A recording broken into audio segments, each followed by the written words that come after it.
too long, we've lacked leadership in Washington.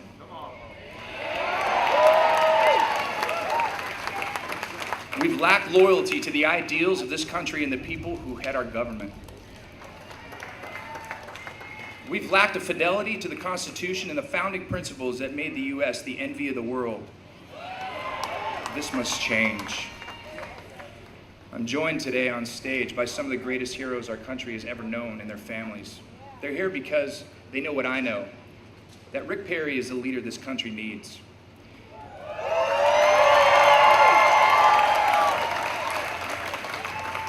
We need a president now, perhaps more than ever, who puts the American people first. Who puts you and you and you and you and my children and my grandchildren ahead of first. Who puts every one of these veterans behind us first. We need that person who transcends the petty politics of Washington, who brings people together for the common good.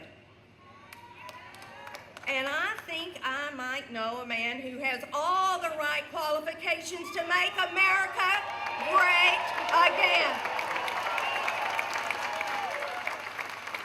Please welcome my husband, Rick Perry. Thank you. Thank you very much. I love you, honey. I'm the son of a veteran of that war who flew 35 missions over war-torn Europe as a tail gunner on a B-17. When Dad returned home, he married Mom. They started a life together. They were tenant farmers. They were raised during a time of great hardship and had little expectation beyond living in peace, putting a roof over our heads, and putting food on our table. Home was a place called Paint Creek. Too small to be called a town, but it was the center of my universe. For years we had an outhouse. Mom bathed us on the back porch in a number 2 wash tub. She also hand sewed my clothes till I went off to college. I attended Paint Creek Rural School, grades 1 through 12. Played 6-man football. Was a member of the Boy Scout Troop 48. Became an Eagle Scout. I went off to Texas A&M, where I was a member of the Corps of Cadets. I got my degree in animal science. I was proud to wear the uniform of our country as an Air Force officer and aircraft commander.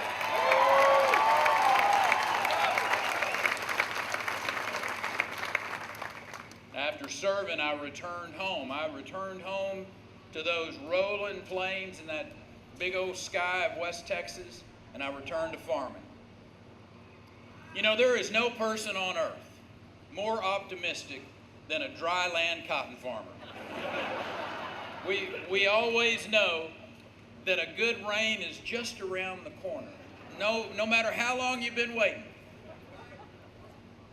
The values learned on my family's cotton farm are timeless. The dignity of work, the integrity of your word, responsibility to community, the unbreakable bonds of family, and duty to country. These are enduring values, not the product of some idyllic past, but a touchstone of American life in our small towns, in our largest cities, in our booming suburbs. I've seen American life. I've seen it from the red dirt of a West Texas cotton field, from a campus in College Station, Texas, from the elevated view of a C-130 cockpit, and from the governor's office of the Texas Capitol.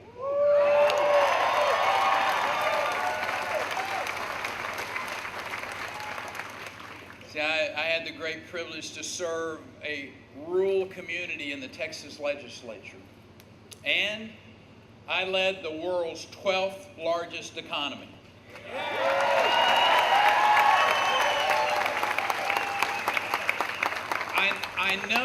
I know that America has experienced great change, but what it means to be an American has never changed. We are the only nation in the world founded on the power of an idea that all are created equal, that they are endowed by their Creator with certain unalienable rights, that among these are life and liberty and the pursuit of happiness.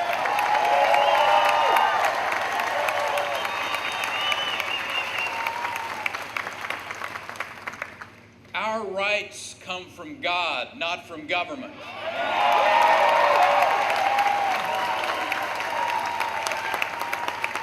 Our people are not the subjects of government, but instead, government is subject to the people.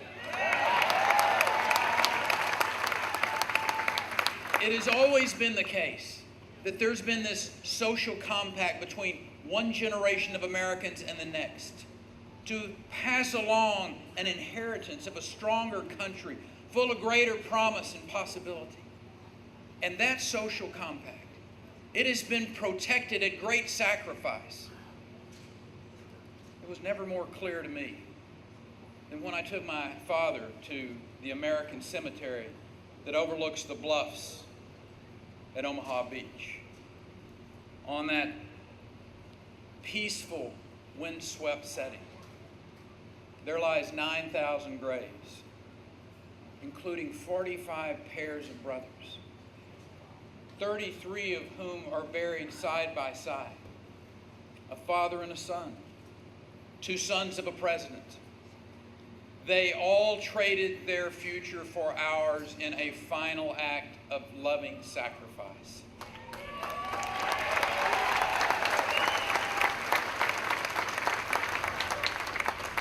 In that American cemetery, it is no accident that each headstone faces west. West over the Atlantic, towards the nation they defended, the nation they loved, the nation they would never come home to. It struck me as I stood in the midst of those heroes that they look upon us in silent judgment, and that we must ask ourselves, are we worthy of their sacrifice?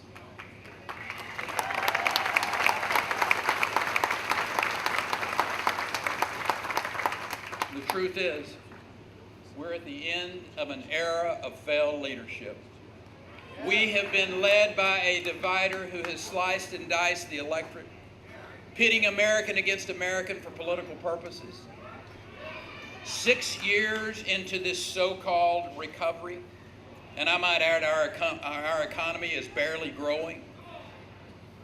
This winter, it actually got smaller. Our economic slowdown is not inevitable. It just happens to be the direct result of bad economic policy.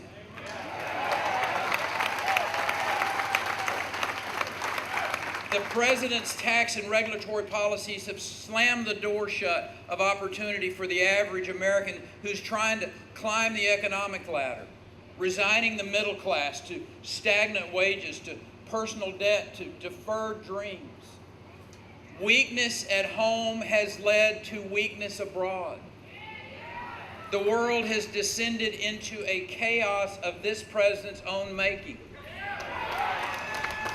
While his White House loyalists, they construct an alternative universe where ISIS is contained, that Ramadi is merely a setback, where the nature of the enemy can't be acknowledged for fear of causing offense, where the world's largest state sponsor of terrorism, the Islamic Republic of Iran, can be trusted to live up to a nuclear agreement.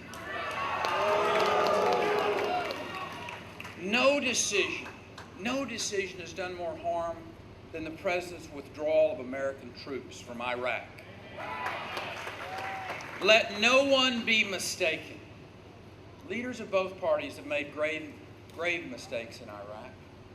But in January of 2009, When Barack Obama became commander-in-chief, Iraq had been largely pacified. America had won the war, but our president failed to secure the peace.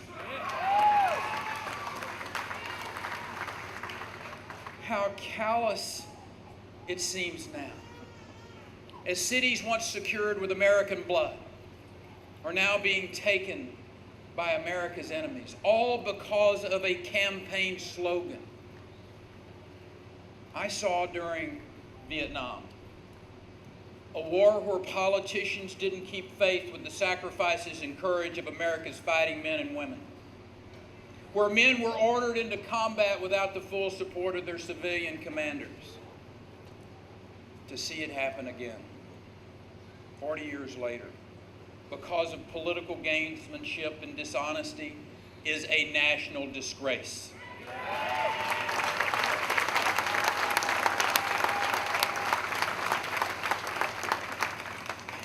But, my friends, we are a resilient country. You think about who we are. We've been through a civil war. We've been through 2 world wars. We've been through a Great Depression. We even made it through Jimmy Carter. We will make it through the Obama years. We will do this.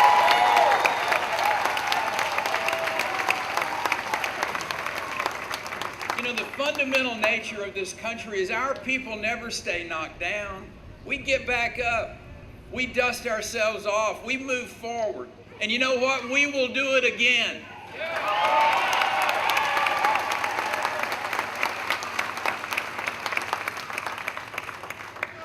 I want to share some important truths with my fellow Americans today, starting with this truth.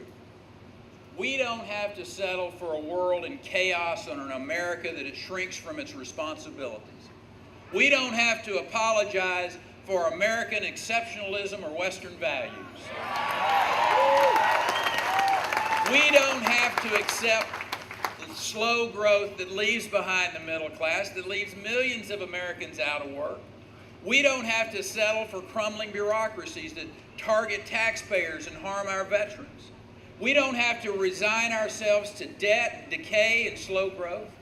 We have the power to make things new again, to project America's strength again, and to get our economy going again.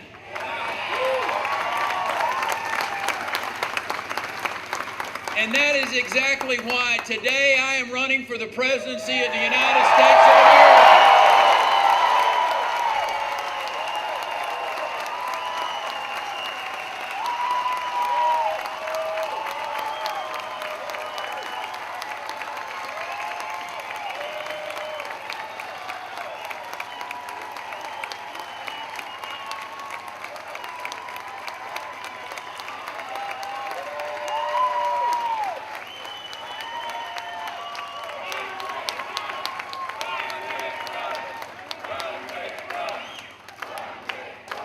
Thank you.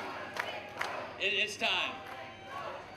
It's time. It's time to create real jobs, to raise wages, to create opportunity for all, to give every citizen a stake in this country, to restore hope, real hope to forgotten Americans. You know, there are millions of middle-class families who have just given up hope of getting ahead.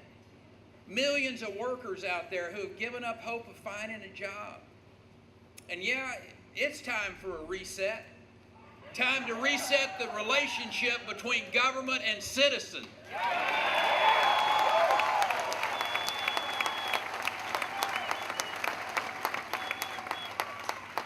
Think of the arrogance of Washington, D.C., representing itself as some beacon of wisdom, with policies that are smothering this vast land, with no regard to what makes each state and community unique.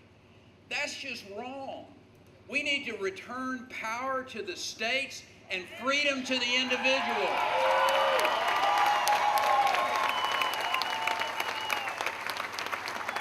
Today, our citizens and entrepreneurs are burdened by overregulation and this unspeakable debt. And debt's not just this physical nightmare, it's a moral failure. Now, I want to speak to the millennials just a moment. this massive debt. It's passed on from our generation to yours. This is breaking of a social compact. And you deserve better. And I'm going to offer a responsible plan to fix the entitlement system and to stop this theft from your generation.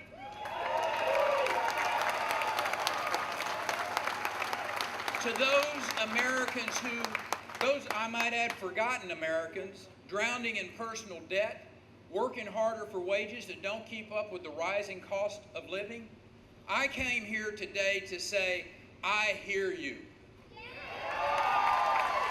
I know you face rising health care costs, rising child care costs, skyrocketing tuition costs, mounting student loan debt.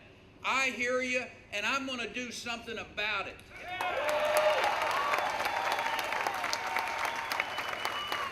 To the 1 in 5 children in families who are on food stamps, to the 1 in 7 Americans living in poverty, to the 1 in 10 workers who are unemployed, underemployed, or just giving up hope of finding a job, I hear you. You are not forgotten.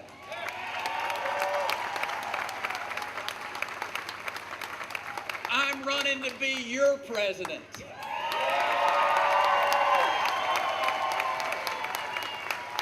For small businesses on Main Street, those that are struggling to just get by, that are smothered by regulation, they're targeted by Dodd-Frank.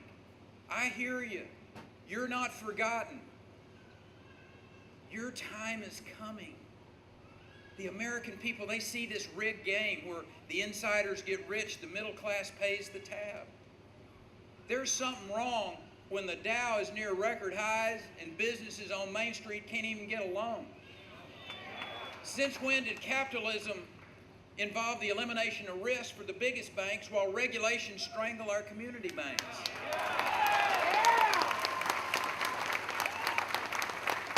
Capitalism is not corporatism. It is not a guarantee of reward without risk. It's not about Wall Street at the expense of Main Street. The reason I'm running for president is I know for certain our country's best days lie ahead. There is nothing wrong in America today that a change of leadership will not make happen.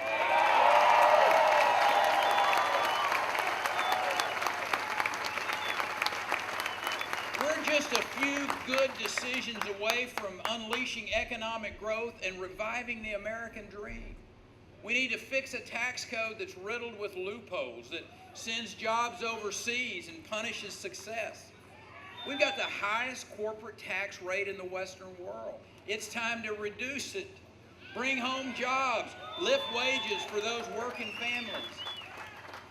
You realize by the time this administration has finished with its experiment in big government, they will have added almost 600,000 pages of new regulations to the National Register, the Federal Register. On my first day in office, I will issue an immediate freeze on pending regulations from the Obama administration.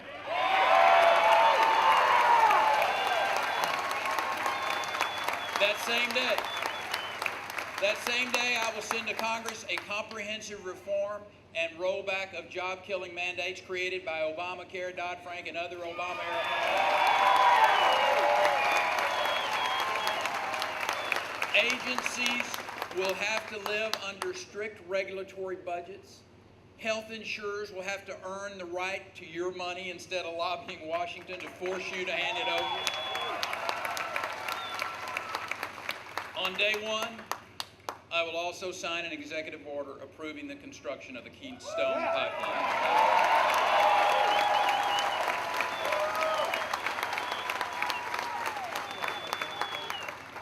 Energy is vital to our economy, and I might add to our national security. On day one, I will sign an executive order authorizing the export of American natural gas and oil, freeing our European allies from the dependence of Russia's energy supplies. Vladimir Putin uses energy to hold our allies hostage. So here's our message. If energy is going to be used as a weapon, America will have the largest arsenal.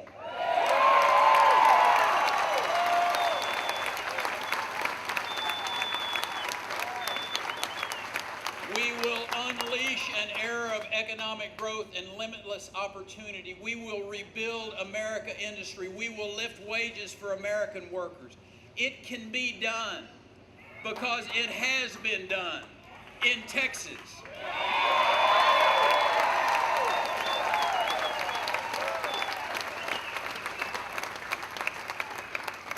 During my 14 years as governor, Texas companies created almost 1/3 of all new American jobs. In the last 7 years of my tenure, Texas created 1.5 million new jobs. As a matter of fact, without Texas, America would have lost 400,000 jobs. We were the engine of growth because we had a simple formula. You control taxes and spending, you implement smart regulations, you invest in an educated workforce, and you stop frivolous lawsuits. Texas now has the second highest high school graduation rate in the country. And it has the highest graduation rate for African American and Hispanic students. We led the nation in exports, including high-tech exports. We passed historic tax relief, and I'm proud to have signed balanced budgets for 14 years.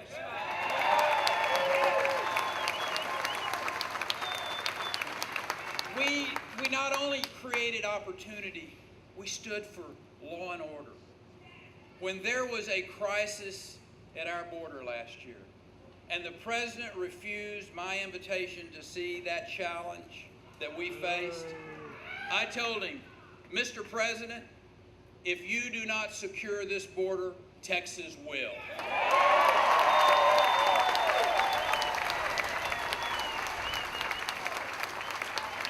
And because of that threat that was posed by those drug cartels and those transnational gangs, I deployed the Texas National Guard. And the policy worked. Apprehensions declined by 74%. If you elect me your president, I will secure that border.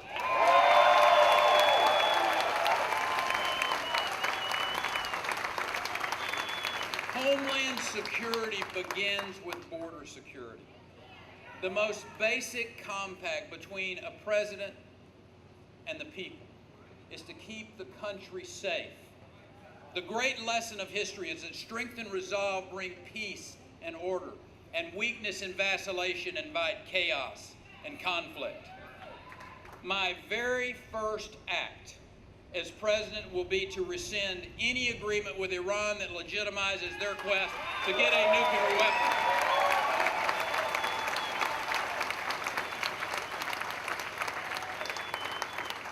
Now's the time. Now is the time for clear-sighted, proven leadership. We have seen what happens when we elect a president based on media acclaim rather than a record of accomplishment. This will be a show-me, don't-tell-me election where voters look past the rhetoric to the real record. The question of every candidate will be this: when have you led? Leadership is not a speech on the Senate floor. It's not what you say, it is what you have done.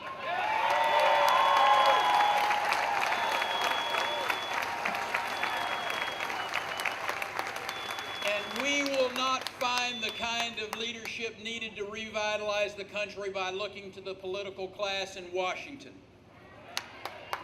I've been tested. I've led the most successful state in America. I have dealt with crises after crises, from the disintegration of the space shuttle to Hurricanes Katrina, Rita, Ike, to the crisis at the border and the first diagnosis of Ebola in America. I have brought together first responders, charities, and people of faith to house and heal vulnerable citizens dealing with tragedy. The spirit of compassion demonstrated by Texans is alive all across America today. While we've experienced a deficit in leadership, among the American people, there is a surplus of spirit. And among our great people, there is a spirit of selflessness, that we live to make the world better for our children and not just ourselves. It was said that when King George III asked what General Washington would do upon winning the war, he was told that he would return to his farm and relinquish power. And to that, the monarch replied, if he does that, he will be the greatest man of his age. George Washington lived in the service of a cause greater than self.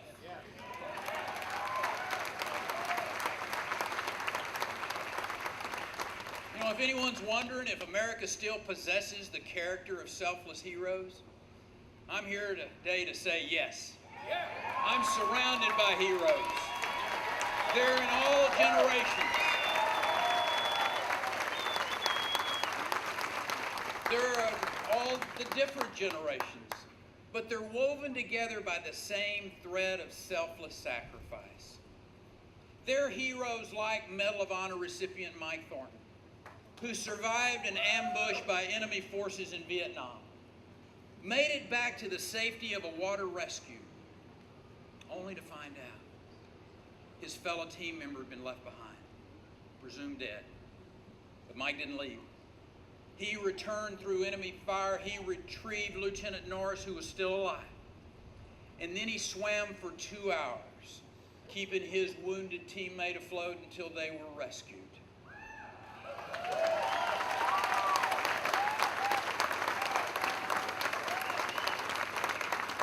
Heroes like Marcus Luttrell,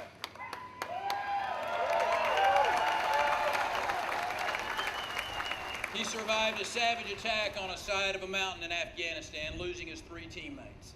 And I might add 16 fellow warriors were shot down trying to rescue him. He is not just the lone survivor to Anita and me. He is a second son.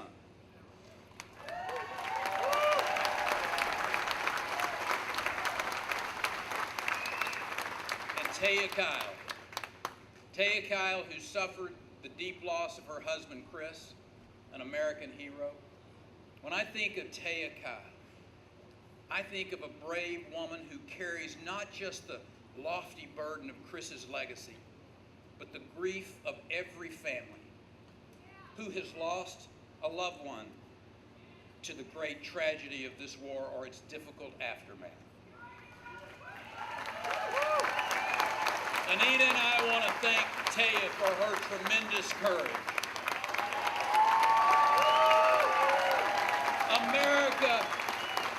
America is an extraordinary country. Our greatness lies not in our government, but in our people. Each day, Americans demonstrate tremendous courage. But many of those Americans have been knocked down, and they're looking for a second chance. Let's give them that second chance. Let's give them real leadership. Let's give them a future greater than the greatest days of our past. Let's give them a president who leads us in the direction of our highest dreams, our best dreams, our highest hopes, and our greatest promise. Thank you.